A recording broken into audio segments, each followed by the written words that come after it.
remember the wheelbarrow story? Yeah. Scott's the only one. I could probably keep repeating these sermons every couple of weeks and people wouldn't remember. But the wheelbarrow story is probably 15, 20 years old. I don't know. So a lot of you weren't here then. You were all born then, but... Okay, this is a story that my kids throw back at me once in a while, and it's an important story to remember. It's about the Japanese farmer who was middle-aged, and he had been farming with his father and the grandfather and great-grandfather before him. And he was always busy about his tasks, and he was farming by himself. His father was now old, and all he could do was shuffle around and sit on the front porch and give his son advice. And every day he gave his son advice about how to do the farming. And after years and years of the advice, the son had had it up to here. And in a fit of anger, he got a wheelbarrow out of the barn, wheeled it up to the porch, took his dad, put him in the wheelbarrow, and took it up to the highest point of the farm where there was a huge cliff falling down onto rocks. And when he just got to the edge of the cliff, the father said, "Hold it, son." And the son very angrily said, "What for?" He said, "Save the wheelbarrow." "Why?" he said. "Your son is going to need it someday." So I forget in the context, but sometimes my children just say, "Wheelbarrow, Dad, wheelbarrow." So I hide the wheelbarrow quickly. The story in the gospel reading is well known to all of us, the story of the prodigal son, the famous parable about the son asking for his inheritance before his father died, and receiving quite a bit of money. He went out and lived on his own, and he spent the money frivolously on wine, women, and song, and gambling. And in a short period of time, the money was gone, and he was living in a pig pen and eating the pea pods that the pigs were eating. And that's when he decided he would go back and ask for forgiveness from his father.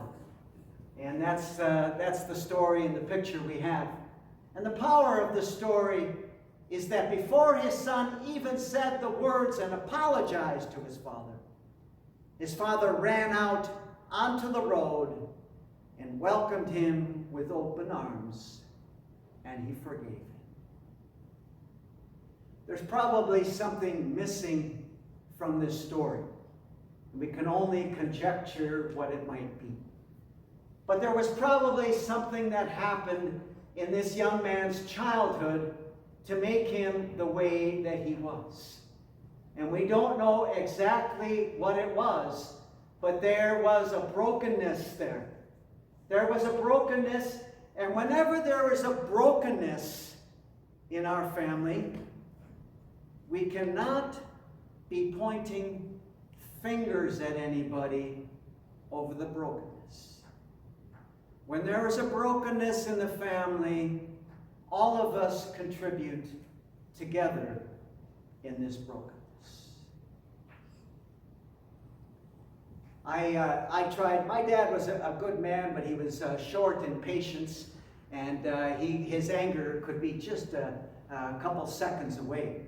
And I always vowed and promised that I would not be that same father. And I don't know if you remember this, Scott, but when he was quite young, and I lost my patience with him, and I raised my voice, and I forget exactly what I said, but all of a sudden I was transposed, and I could see my father and listen to his voice coming through me. And it shocked me. And it was like a slap across my face. And I realized that even though we may not be aware of it, we often repeat the same mistakes of our own parents. But we do so unwittingly. And I think that's what people have to know. In this last year, I've been big in reading about broken families And the reason this has touched my heart is because if my family was broken, I just don't know how I would go on from day to day. It would be so upsetting. It would so shake me by my root that I don't know how I would go on, even with God's strength. So I have a great deal of compassion, love, and understanding, and a desire to help people who are struggling with this. But when people are in conflict, when families are in conflict, we need to call a timeout. Okay? Hardly ever is there a timeout. There's lots of finger pointing. The reason I am the way I am is because of you. Parents will say that to their children, and children will say that to their parents, and spouses will say it to one another. That does no good. Call a timeout and try to understand what is really going on and take a very important step and believe and understand that maybe part of the problem is me. That is a really hard pill for us to swallow. It's hard for us to admit that, but this is where the healing begins. Maybe part of the problem is with me. And if you believe that, then part of the solution also is with me. And that is a powerful thing. The story of the prodigal son is all about forgiveness. And for families to stay together, it's not about doing things perfectly. It's not about having perfect parents. I don't know of anybody. I knew that when I was a kid, my parents weren't perfect, and I vowed that I would be. Well, guess what? You never are. You just do as good a job as you possibly can. And that's an understanding, too, that everybody needs to have, especially children. My parents are doing as good a job as they possibly can, considering the situation that they find themselves in. And parents, believe that too, that your children are doing as good a job as they possibly can, considering how they have been parented, and how they see the world, and how they hear your voice, and how they interpret the voice that they hear. And at the end of the day, it's the story of the prodigal son. At the end of the day, we have to flood our families with forgiveness.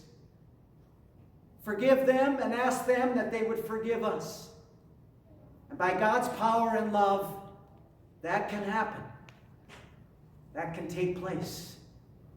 And I pray for that love and that power in all of your families and mine as well. God bless us. Amen.